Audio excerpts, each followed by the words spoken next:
Goeiemôre, nog 'n episode van opwindende 2025 Namibië se toer van Niestak af. Van Niestak.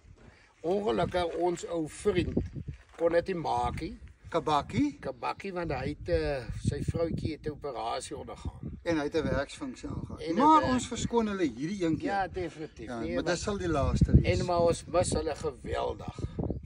Nou ja, Laurel Dosari Tours het so ver gekom.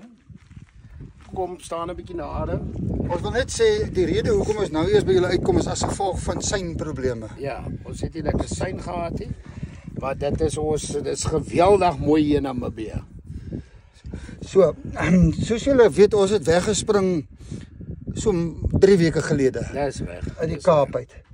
En van die Kaap af het ons gery en ons het gekom tot hier by Rossendal by 'n goeie vriend van ons wat toevallig werk by 'n plek wat hulle van druiwe wyn maak. Gas. Dis Rossendal.